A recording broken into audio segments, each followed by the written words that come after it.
Hello everyone, welcome to Pragyan classes YouTube channel. मेरे YouTube channel पर आप सभी का बहुत बहुत स्वागत है।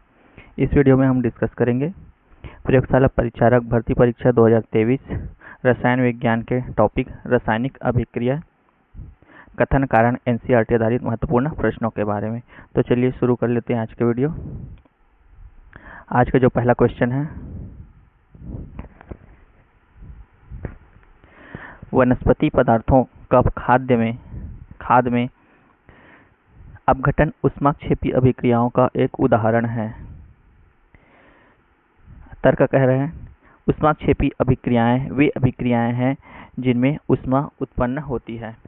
तो अभिकथन जो है वनस्पति पदार्थों का खाद में अपघटन ऊष्माक्षेपी अभिक्रिया का एक उदाहरण है। तो ये बिल्कुल सही दिया हुआ है, क्योंकि जब वनस्पति पदार्थ खाद में विघटित होते हैं तो सूक्ष्म कार्बनिक पदार्थों को तोड़ते हैं, जिससे ऊष्मा जो है क्या होती है, मुक्त होती है, यानी कि ऊष्मा जो है ऊर्जा मुक्त होती है। तो बिल्कुल सही दिया हुआ है। और जो कारण दिया हुआ है ऊष्माक्षेपी अभिक्रियाएं वे अभिक्रियाएं हैं जिनमें ऊष्मा उत्पन्न होती है, यह भी बिल्कुल सही दिया हुआ है। तो ऊष्माक्षेपी अभिक्रियाएं वे अभिक्रियाएं होती हैं जिनमें ऊर्जा आमतौर पर ऊष्मा के रूप में निकलती है, यानी कि अभिक्रिया के दौरान जो है वह निकलती है। तो बिल्कुल सही दिया हुआ है। तो कौन सा ऑप्शन सही हो जाएगा? ऑप्शन ये भी सही है, यानी कि ए भी सही है और आर भी सही है और व्याख्या भी सही प्रदर्शित कर रहे हैं। तो option A is the correct answer. आगे बढ़ते हैं। नेक्स्ट क्वेश्चन है, जब जिंक कणों में HCl मिलाया जाता है, यानी कि हाइड्रोक्लोरिक एसिड मिलाया जाता है, तो एक रासायनिक अभिक्रिया होती है। तो कथन जो दिया है क्या सही दिया हुआ है? जब जिंक कणों में HCl मिलाया जाता है तो एक रासायनिक अभिक्रिया होती है। यह कथन जो है वो बिल्कुल सत्य दिया हुआ है। जिंक और HCl, जिंक यानी कि Zn और HCl जब दोनों की रासायनिक अभिक्रिया होती है तो क्या बनता है? ZnCl2 बनता है और हाइड्रोजन गैस जो है क्या होती है? मुक्त होती है, यानी कि रिलीज होती है। तर्क दिया है गैस का निकलना और रंग में परिवर्तन यह दर्शाता है कि रासायनिक अभिक्रिया हो रही है। तो गैस का निकलना क्या है? गैस का निकलना और रंग में परिवर्तन क्या दर्शाता है? रासायनिक अभिक्रिया को दर्शाता है। तो यह भी बिल्कुल भी सत्य है। किसी रासायनिक अभिक्रिया में होने पर गैस का निकलना और रंग में परिवर्तन एक सामान्य संकेत होता है, लेकिन इसकी व्याख्या जो है वो प्रदर्शित नहीं की जा रही है, यानी कि अभिकथन की सही व्याख्या नहीं कर रहा है। गैस का निकलना और रंग में परिवर्तन रासायनिक अभिक्रिया का संकेत है, जो बिल्कुल सही है, लेकिन यह ये नहीं बता रहा है कि जिंक और HCl के बीच रासायनिक अभिक्रिया क्यों होती है। यदि दोनों के बीच की रासायनिक क्रिया के बारे में बताता तो एक्सप्लेनेशन सही हो पाता। तो option B is the correct answer. Next question है, कैल्शियम कार्बोनेट को गर्म करने पर कैल्शियम ऑक्साइड और जल प्राप्त होता है। तो क्या कैल्शियम कार्बोनेट को गर्म करेंगे, यानी कि CaCO3 को हम लोग क्या करेंगे? गर्म करेंगे, तो क्या क्या प्राप्त होगा? CaO कैल्शियम ऑक्साइड प्राप्त होगा और क्या प्राप्त होगा? कार्बन डाइऑक्साइड प्राप्त होगा। यहाँ पर क्या लिखा है? जल लिखा हुआ है। तो ये बिल्कुल गलत कथन हो जाएगा, यानी कि कैल्शियम कार्बोनेट को गर्म करने पर कैल्शियम ऑक्साइड और कार्बन डाइऑक्साइड देता है, जल नहीं देता। तो गलत कथन है। कैल्शियम कार्बोनेट को गर्म करने पर अपघटन अभिक्रिया होती है।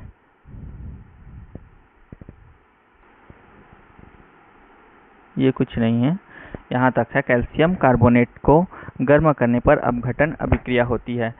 तो क्या सही दिया हुआ है? अपघटन अभिक्रिया किसको बोलते हैं?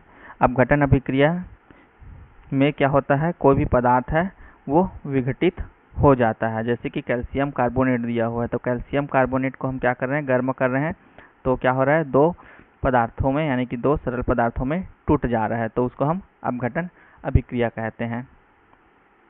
तो बिल्कुल सही दिया हुआ है, कैल्शियम कार्बोनेट को गर्म करने पर अपघटन होता है। तो कौन सा ऑप्शन सही हो जाएगा? Option D. ए असत्य है और आर जो है वो सत्य है। Option D is the correct answer. Next question है, लेड नाइट्रेट को गर्म करने पर भूरे रंग का धुआं उत्पन्न होता है। तो क्या लेड नाइट्रेट जो है यानी कि PbNO3 का होल ट्वाइस को गर्म किया जाता है तो अपघटित होकर वो क्या देता है, गर्म भूरे रंग का धुआं उत्पन्न करता है। तो ऐसी कौन सी अभिक्रिया होगी जिससे यह भूरे रंग का धुआं उत्पन्न करेगा? तो जब भी हम लेड नाइट्रेट को गर्म करते हैं तो यह अपघटित होकर क्या देता है, PbO यानी कि लेड ऑक्साइड देगा, यहाँ से P और यहाँ से एक ऑक्सीजन निकल रहा है, और क्या देगा, ऑक्सीजन गैस निकलेगा, ऑक्सीजन गैस, और क्या बनेगा, NO2 बनेगा, नाइट्रोजन डाइऑक्साइड बनेगा। तो लेड ऑक्साइड, नाइट्रोजन डाइऑक्साइड और ऑक्सीजन गैस जो है वो रिलीज होती है। तो नाइट्रोजन डाइऑक्साइड क्या होता है, नाइट्रोजन डाइऑक्साइड एक भूरे रंग की गैस होती है, और यही कारण है कि लेड नाइट्रेट को गर्म करते हैं तो भूरे रंग का धुआं बनता है। तो बिल्कुल सही कथन दिया हुआ है। लेड नाइट्रेट के अपघटन के कारण उप उत्पाद के रूप में नाइट्रोजन डाइऑक्साइड गैस उत्पन्न होती है। तो बिल्कुल सही दिया हुआ है, नाइट्रोजन डाइऑक्साइड जो है वो बन रहा है, ये भी सही दिया हुआ है। तो ऑप्शन ए जो है वो बिल्कुल सही हो जाएगा, दोनों सत्य है और आर ए की सही व्याख्या प्रदर्शित करता है। अगला क्वेश्चन है 5th नंबर क्वेश्चन, सफेद सिल्वर क्लोराइड सूर्य के प्रकाश में धूसर हो जाता है। अभी कथन क्या कह रहा है, सफेद जो सिल्वर है वह सूर्य के प्रकाश में धूसर हो जाता है। तो जब भी क्या बोलते हैं, सफेद सिल्वर को हम सूर्य प्रकाश में रखते हैं तो सिल्वर क्लोराइड का क्या होने लग जाता है, अपघटन होने लग जाता है। सिल्वर जो है यानी कि AgCl है, तो ये किस में अपघटित हो जाता है, Ag+Cl में अपघटित हो जाता है, यानी कि Ag सिल्वर के रूप में और क्लोरीन गैस बनता है। तो सिल्वर क्लोराइड जो होता है कौन से कलर का होता है, धूसर कलर का होता है, यानी कि ब्राउनिश कलर का होता है। तो ये बिल्कुल सही दिया हुआ है। सूर्य के प्रकाश की उपस्थिति में सिल्वर क्लोराइड का अपघटन सिल्वर धातु और क्लोरीन गैस बनाने के लिए होता है। तो ये भी बिल्कुल सही दिया हुआ है, सूर्य के प्रकाश की उपस्थिति में सिल्वर क्लोराइड का अपघटन सिल्वर धातु बन रहा है और क्लोरीन गैस भी बन रहा है। तो बिल्कुल सही दिया है और व्याख्या भी सही प्रदर्शित किया जा रहा है। तो option is the correct answer.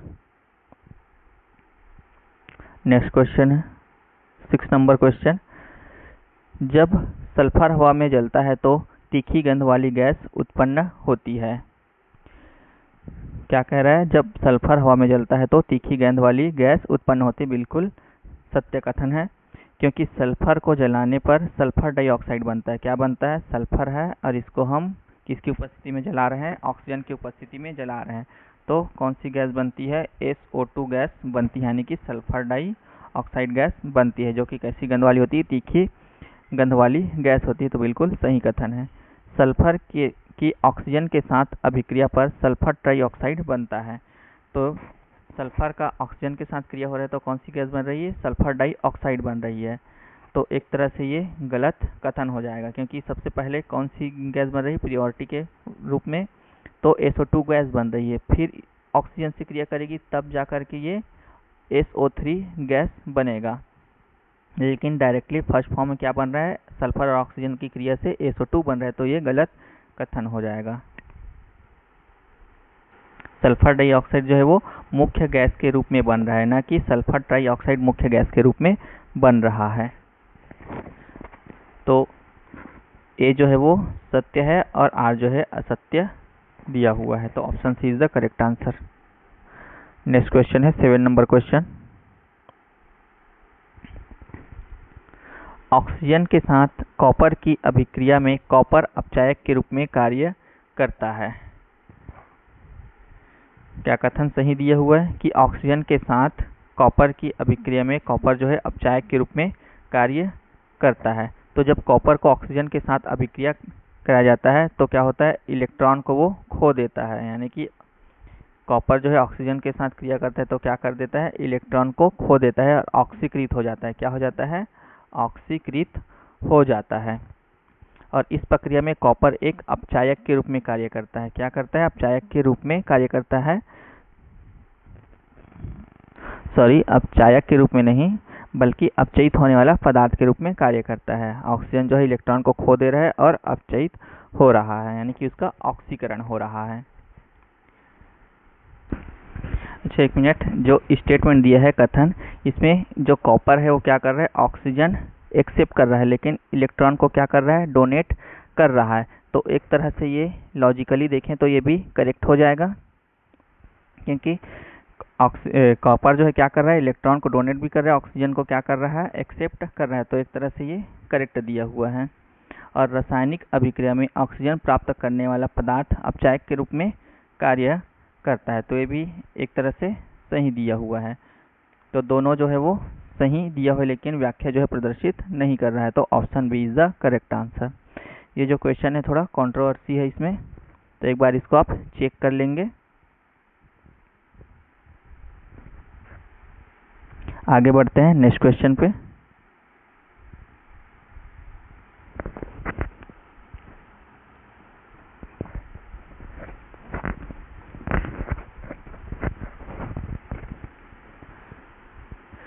जल के विद्युत अपघटन में मुक्त हाइड्रोजन का आयतन निर्मित ऑक्सीजन के आयतन का दोगुना होता है। तो क्या सही दिया हुआ है कि जल के विद्युत अपघटन में मुक्त जो हाइड्रोजन का आयतन है निर्मित ऑक्सीजन के आयतन का दोगुना होता है। तो बिल्कुल सही दिया हुआ है। जल यानी कि H2O में हाइड्रोजन और ऑक्सीजन का आयतन जो है 1:2 होता है। क्या बोला है, H2O है जिसमें हाइड्रोजन और ऑक्सीजन का अनुपात जो है वो 1:2 होता है। तो हाइड्रोजन कितना दिया हुआ है, यहाँ पर 2 दिया हुआ है, ऑक्सीजन जो है 1 दिया है, तो 2:1 में होता है। तो ये जो स्टेटमेंट है वो गलत हो जाएगा, यानी कि कारण जो है वो गलत दिया हुआ है और स्टेटमेंट अभिकथन जो है वो बिल्कुल सही दिया हुआ है। तो कौन सा ऑप्शन सही हो जाएगा, ऑप्शन सी, ए सत्य है, आर असत्य है। आगे बढ़ते हैं नेक्स्ट क्वेश्चन पे।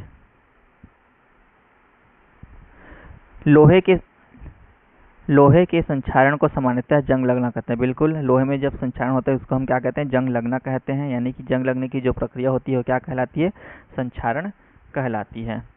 लोहे का संक्षारण जल और वायु की उपस्थिति में होता है। तो लोहे का जो संक्षारण है यानी कि जंग लगने की प्रक्रिया है वो किसकी उपस्थिति में होता है, जल और वायु की उपस्थिति में होता है। ये भी बिल्कुल सत्य दिया हुआ है। तो लोहे में जंग लगने की प्रक्रिया एक रासायनिक प्रक्रिया होती है जिसमें लोहा ऑक्सीजन और नमी के साथ क्या करता है, क्रिया करता है, जिससे आयरन ऑक्साइड बनता है। क्या बनता है, आयरन ऑक्साइड बनता है। यह प्रक्रिया सामान्यतः किसकी उपस्थिति में होता है, वायु और जल की उपस्थिति में होता है। इसलिए इसकी व्याख्या भी सही प्रदर्शित किया जा रहा है। तो option A is the correct answer. Next question देखते हैं, 10वां नंबर क्वेश्चन है। रासायनिक समीकरणों का संतुलन द्रव्यमान संरक्षण के नियम पर आधारित होता है। तो बिल्कुल सही है। रासायनिक समीकरणों का जो संतुलन है द्रव्यमान संरक्षण के नियमों पर आधारित होता है। सही दिया हुआ है। तर्क है, अभिकारकों का कुल द्रव्यमान उत्पादों के कुल द्रव्यमान के बराबर होता है। तो अभिकारकों का कुल द्रव्यमान जो होता है उत्पादों के कुल द्रव्यमान की क्या होता है, बराबर होता है। ये भी बिल्कुल सही दिया हुआ है। द्रव्यमान संरक्षण का जो नियम होता है, किसी भी रासायनिक अभिक्रिया में द्रव्यमान न तो निर्मित होता है और न ही उसका क्या होता है, विनाश होता है। इसका मतलब है कि अभिक्रिया में भाग लेने वाला तत्वों का जो कुल द्रव्यमान होता है अभिक्रिया के बाद भी वही रहता है। यानी कि कोई ए है अभिकारक और बी उत्पाद बन रहा है, इसका द्रव्यमान मान लो 5 मोल है और उत्पाद बनने के बाद भी क्या रहेगा, 5 मोल ही रहेगा। यानी कि न तो द्रव्यमान बदल रहा है और न ही उत्पन्न हो रहा है, यानी कि न ही विनाश हो रहा है न उसका निर्माण हो रहा है। जैसा था वैसा ही रहे। इसलिए रासायनिक समीकरणों को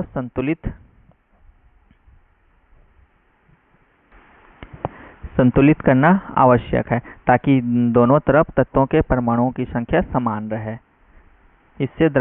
जिससे द्रव्यमान का जो संरक्षण है सुनिश्चित हो सके। आगे बढ़ते हैं। नेक्स्ट क्वेश्चन 11 नंबर क्वेश्चन है, एक संतुलित रासायनिक समीकरण में अभिकारकों का कुल द्रव्यमान उत्पादों के कुल द्रव्यमान के बराबर होता है। तो बिल्कुल सही दिया हुआ है। कारण है रासायनिक परिवर्तन के दौरान द्रव्यमान का न तो सृजन हो सकता है और न ही विनाश। तो बिल्कुल सही दिया हुआ है। रासायनिक परिवर्तन के दौरान क्या होता है, द्रव्यमान का न तो सृजन होता है और न ही विनाश होता है। द्रव्यमान संरक्षण का नियम के अनुसार है ये। किसी भी बंद प्रणाली में द्रव्यमान को न तो बनाया जा सकता है और न ही नष्ट किया जा सकता है।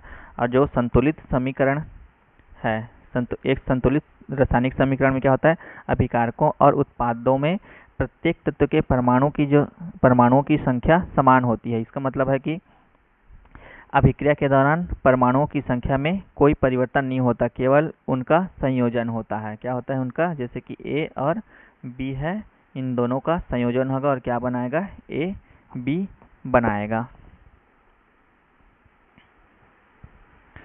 अगर अभिकारकों की द्रव्यमान की बात करें तो रासायनिक अभिक्रिया में भाग लेने वाले पदार्थों का क्या कहते हैं हम लोग, अभिकारक कहते हैं। किसको कहते हैं अभिकारक, रासायनिक अभिक्रिया में भाग लेने वाले जो पदार्थ हैं उनको अभिकारक कहा जाता है। और एक संतुलित समीकरण में अभिकारकों का कुल द्रव्यमान उत्पादों के कुल द्रव्यमान के क्या होता है, बराबर होता है। तो बिल्कुल सही दिया हुआ है दोनों जो है, और एक्सप्लेनेशन जो है वो भी सही दिया जा रहा है।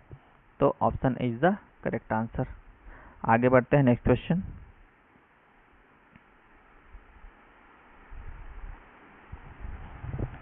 लोहे की वस्तुओं को जंग लगने से बचाने के लिए उन पर पेंट किया जाता है। तो बिल्कुल सही है। लोहे की वस्तुओं को जंग लगने से बचाने के लिए उन पर हम क्या करते हैं, पेंट लगाते हैं।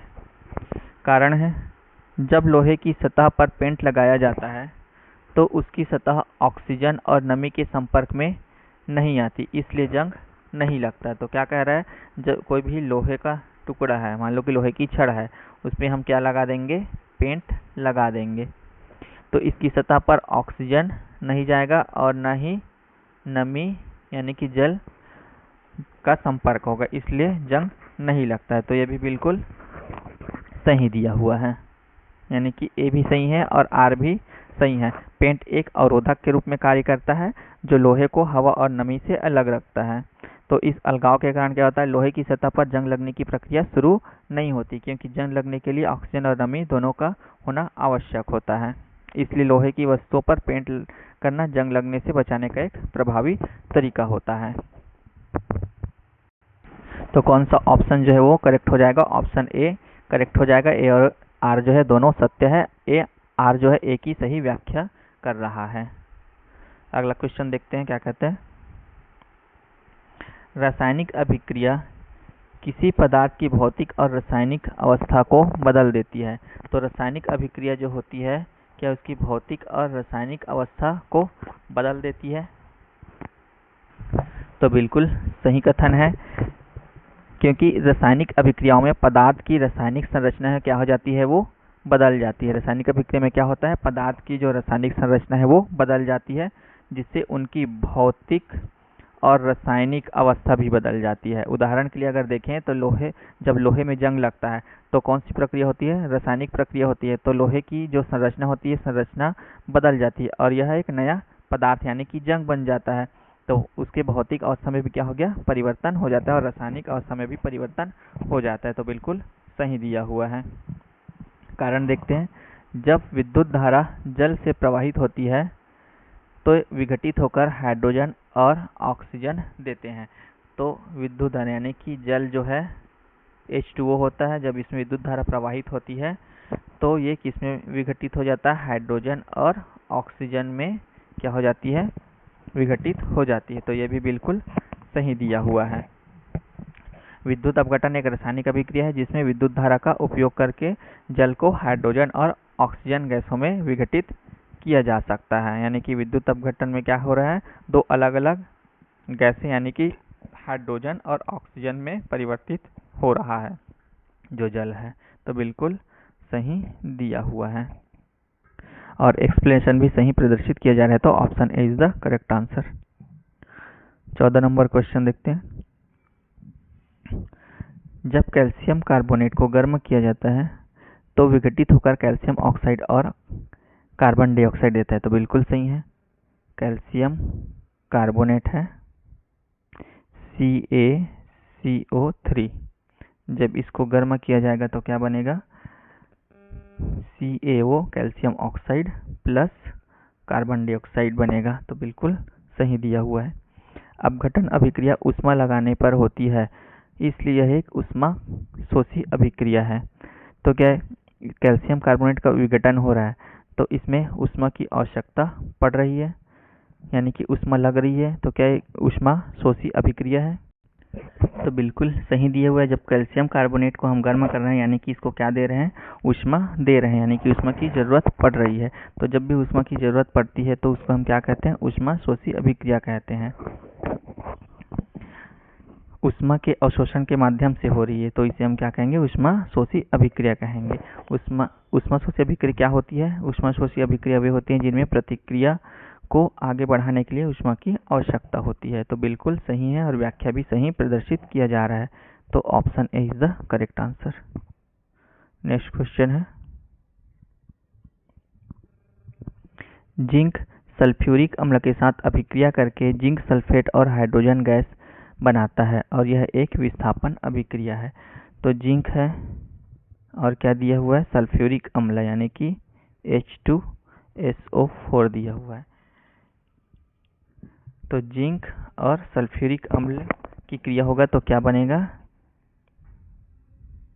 ZnSO4, यानी कि जिंक जो है वो किसके साथ क्रिया कर रहा है, सल्फेट के साथ क्रिया कर रहा है। और कौन सी गैस मुक्त हो रही है, हाइड्रोजन गैस मुक्त हो रही है, यानी कि हाइड्रोजन निकल रही है। तो क्या अभिकथन जो है बिल्कुल सही दिया हुआ है। तो जिंक सल्फ्यूरिक अम्ल के साथ क्रिया करके जिंक सल्फेट और हाइड्रोजन गैस बनाता है। तो यह क्या है, विस्थापन अभिक्रिया है, यानी कि जिंक जो है वो हाइड्रोजन को विस्थापित कर दे रहा है। तो बिल्कुल सत्य कथन दिया हुआ है, क्योंकि जिंक सल्फ्यूरिक अम्ल में मौजूद हाइड्रोजन को विस्थापित करके जिंक सल्फेट बनाता है और हाइड्रोजन गैस मुक्त होती है। तर्क देखते हैं। कारण, जिंक ऑक्सीजन के साथ अभिक्रिया करके जिंक ऑक्साइड बनाता है। यह भी बिल्कुल सही दिया हुआ है। जिंक जो है ऑक्सीजन के साथ क्रिया करके क्या बना रहा है, जिंक ऑक्साइड बनाता है, यानी कि जिंक है और ऑक्सीजन है, ये दोनों क्रिया करेंगे और क्या बनाएगा, ZnO बनाएगा, यानी कि जिंक ऑक्साइड बनाता है। तो बिल्कुल सत्य कथन दिया हुआ है। बट दोनों जो स्टेटमेंट है अलग अलग चीज़ों के बारे में बताया है। तो ए सत्य है और आर भी सत्य है, लेकिन व्याख्या जो है सही नहीं दी है। तो option B is the correct answer. आगे देखते हैं। 16 नंबर क्वेश्चन है, चिप्स निर्माता आमतौर पर चिप्स के पैकेटों में नाइट्रोजन जैसी गैस भर देते हैं ताकि चिप्स का ऑक्सीकरण न हो। बिल्कुल सही दिया हुआ है। चिप्स जो निर्माता होते हैं, यानी कि चिप्स के जो पैकेट है उसमें कौन सी गैस भरते हैं, नाइट्रोजन गैस भरते हैं, जिससे जो है चिप्स का ऑक्सीकरण न हो और वो खराब ना हो। तो नाइट्रोजन गैस को क्यों भरते हैं, नाइट्रोजन गैस जो है वो एक एंटीऑक्सीडेंट होता है, यानी कि कोई भी खाद्य पदार्थ को सड़ने गलने से बचाता है, यानी कि खराब होने से वो बचाता है। कारण है, इससे चिप्स का स्वाद बढ़ता है और उसमें स्वाद उनके पाचन में मदद मिलती है। बिल्कुल गलत है। नाइट्रोजन गैस को इसलिए भरते हैं ताकि वो एंटीऑक्सीडेंट होता है, वो माइक्रो ऑर्गेनिज्म यानी कि सूक्ष्मजीवों से खाद्य पदार्थ को बचाता है, ना कि स्वाद को बढ़ाता है। तो गलत कथन दिया है। ए जो है सत्य है, आर जो है असत्य है। Option C is the correct answer. अभिकथन है, सिल्वर क्लोराइड के लंबे समय तक सूर्य प्रकाश में रहने से सिल्वर क्लोराइड के अपघटन से सिल्वर बनने के कारण उसका रंग, अच्छा रिपीटेड क्वेश्चन आई थिंक, देख लेते हैं फिर भी।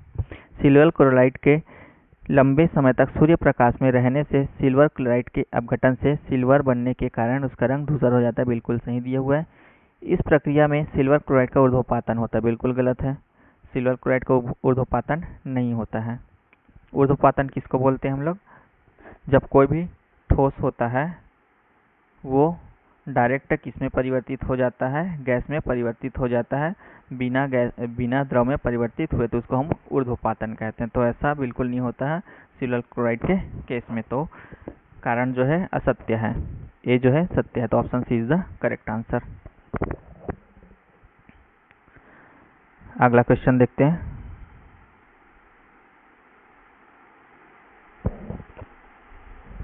अठारह नंबर क्वेश्चन है, लौह धातु में जंग लगना संक्षारण का सबसे सामान्य रूप है। बिल्कुल सही है, लौह धातु में जंग लगना संक्षारण का सबसे सामान्य रूप है।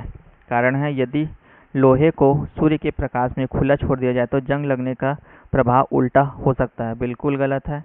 अगर लोहे का टुकड़ा है उसको हम सूर्य के प्रकाश में खुला छोड़ देंगे तो क्या करेगा, ऑक्सीजन और जो नमी है उसको एब्जॉर्ब कर लेगा और शोषित कर लेगा और जंग लगते ही रहेगा, ना कि उल्टा प्रोसेस होगा। तो ए जो है करेक्ट है और आर जो है असत्य दिया हुआ है। तो option C is the correct answer. आगे देखते हैं। 19 नंबर क्वेश्चन है, AgBr यानी कि सिल्वर ब्रोमाइड का उपयोग फोटोग्राफिक और एक्सरे फिल्म पर किया जाता है। तो बिल्कुल सही दिया हुआ है। जो AgBr है यानी कि सिल्वर ब्रोमाइड, उसका उपयोग कहाँ करते हैं हम लोग, फोटोग्राफिक और एक्सरे फिल्म पर करते हैं। कारण है, AgBr प्रकाश संवेदी है और प्रकाश की उपस्थिति में Ag और यानी कि सिल्वर और ब्रोमीन में परिवर्तित हो जाता है तथा अपघटन अभिक्रिया से गुजरता है। तो क्या कारण सही दिया हुआ है, AgBr यानी कि सिल्वर ब्रोमाइड प्रकाश संवेदी है और सूर्य के प्रकाश की उपस्थिति में सिल्वर और ब्रोमीन में परिवर्तित हो जाता है और अपघटन अभिक्रिया से गुजरता है। तो बिल्कुल सही दिया हुआ है। सिल्वर ब्रोमाइड प्रकाश के प्रति क्या है, संवेदनशील होता है, जिसका अर्थ है कि यह प्रकाश के संपर्क में आने से क्या हो जाता है, टूट जाता है। क्या हो जाता है, ये टूट जाता है। जब सिल्वर ब्रोमाइड यानी कि AgBr सूर्य के प्रकाश यानी कि सूर्य के संपर्क में आता है, सूर्य प्रकाश के संपर्क में आता है, तो सिल्वर यानी कि Ag+Br में विघटित हो जाता है और ये अपघटन प्रक्रिया है, जिसे हम क्या कहते हैं, फोटोलाइसिस कहते हैं। क्या कहते हैं इसको, फोटोलाइसिस, यानी कि फोटोग्राफिक फिल्म पर छवि बनाने के लिए जो कि आवश्यक होता है।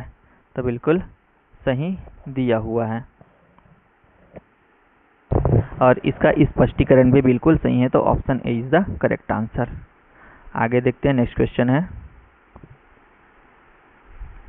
20 number question, magnesium ribbon nitrogen के वातावरण में जलता रहता है। क्या कह रहा है, मैग्नीशियम है, मैग्नीशियम का रिबन है जो नाइट्रोजन के वातावरण में जलता रहता है।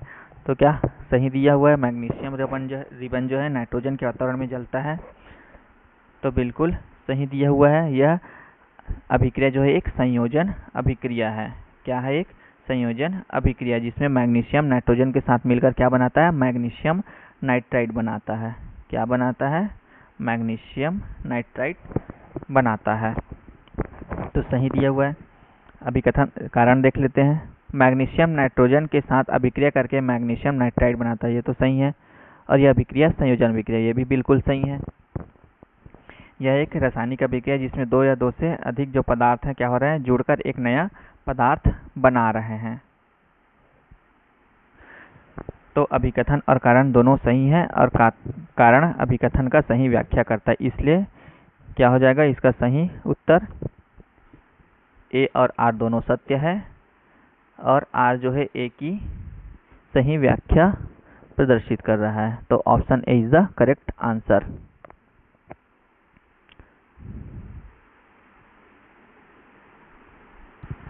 तो आज की वीडियो में बस इतना ही, मिलते हैं नेक्स्ट वीडियो में। यदि आपका वीडियो पसंद आया तो लाइक, शेयर एंड सब्सक्राइब जरूर करें।